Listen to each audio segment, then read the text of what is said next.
শীতের সময় দেখবেন বেশিরভাগ মানুষেরই ঠান্ডা লেগে থাকে, আর এ সময় জিভে রুচি থাকে না কোনো কিছু খেতে। পেঁয়াজের কলির এই রেসিপিটা একবার খেয়ে দেখবেন। গরম ভাতের সাথে কী পরিমাণ যে মজা, একবার খাওয়ার পর আপনার মন চাইবে বারবার খেতে। হ্যালো এভরিওয়ান, আসসালামু আলাইকুম। এখানে আমি কিছুটা পেঁয়াজের কলি ছোটো ছোটো টুকরো করে কেটে ধুয়ে পানি জড়িয়ে নিয়েছি। এবার পেঁয়াজের কলিটা দিয়ে দিলাম, মাঝখানে একটু পাকা করে বড় সাইজের এক টুকরো রুই মাছ দিয়ে দিলাম। একটু হলুদ, একটু লবণ, একটু মরিচ দিয়ে মেখে তারপরে দিয়ে দিলাম। এরপর এখানে ঝাল অনুযায়ী কাঁচামরিচ দিয়ে দিলাম। কাঁচামরিচটা একটু বেশি দেবেন, যেহেতু পেঁয়াজের কলিটা একটু মিষ্টি মিষ্টি। তারপরে কয়েক কোষ রসুন, এরপরে সয়াবিন তেল দিয়ে দিলাম। চাইলে সরষের তেলও দিতে পারেন। ঢাকনা দিয়ে কিছুটা ঢেকে দিলাম। তারপরে মাছটাকে এখন উল্টে দিচ্ছি, আর পেঁয়াজের কলিটাকে একটু নেড়ে ছেড়ে দিচ্ছি।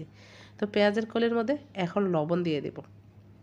তো এই যে পরিমাণ মতো লবণ দিয়ে দিচ্ছি। লবণ দিলে কী হবে, পেঁয়াজের কলিটা খুব সহজে সিদ্ধ হয়ে যাবে। তো প্রথমে আমি একটু ঢাকনা দিয়ে ঢেকে দিয়েছিলাম লবণটা দিয়ে যাতে কালারটা সুন্দর থাকে। এখন নেড়ে ছেড়ে দিয়ে তারপরে ঢাকনা দিয়ে ঢেকে দিচ্ছি আবারও। মাঝখানে দু একবার নেড়ে দিয়েছি। এখন ঢাকনাটা খুলে আবারও এটাকে নেড়ে ছেড়ে দিচ্ছি। পেঁয়াজের কলিটা এখন সিদ্ধ হয়ে গেছে, আর মাছটাকে এখন এভাবে ভেঙে পেঁয়াজের কলির সাথে আরেকটু ভাজা ভাজা করে নিচ্ছি।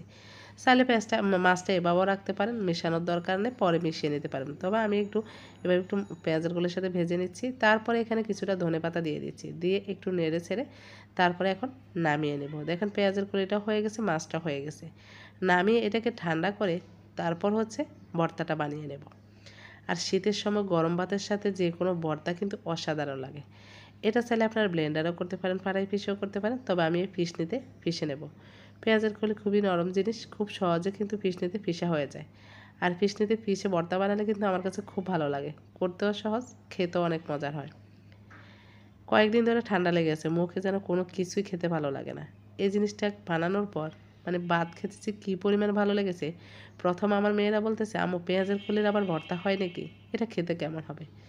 পরে দেখি ওরা কোনো রকম মাছ তরকারি অন্য কিছুই খাচ্ছে না, এই শুধু ভর্তা দিয়ে সবাই অনেক মজা করে খেয়ে নিছে। এই দেখেন ভর্তাটা কিন্তু খুবই আঠালো আঠালো টাইপের থাকে। ভর্তাটা কিন্তু আমার বানানো শেষ। শীত শেষ হওয়ার আগে একবার হলো বানিয়ে দেখবেন, কারণ সারা বছর এটা তেমন পাওয়া যায় না। একবার যদি আপনি খান, আমার বিশ্বাস আপনি বারবার তৈরি করবেন। এই যে ভর্তাটা তো রেডি।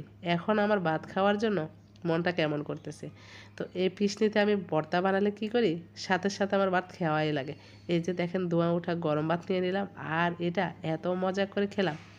আশা করি রেসিপিটি আপনাদের কাছে ভালো লেগেছে। ভালো লাগলে অবশ্যই লাইক, কমেন্ট, শেয়ার করুন। কে কোথায় থেকে দেখছেন সেটা অবশ্যই কমেন্ট বক্সে জানাবেন, যাতে করে পরবর্তীতে আপনাদেরকে ধন্যবাদ জানাতে পারি। আর অনুরোধ থাকবে, একবার হলো ট্রাই করে দেখবেন। একটা লাইক পেতে পারি, তাই না? আজকের মতো বিদায়। আল্লাহ হাফেজ।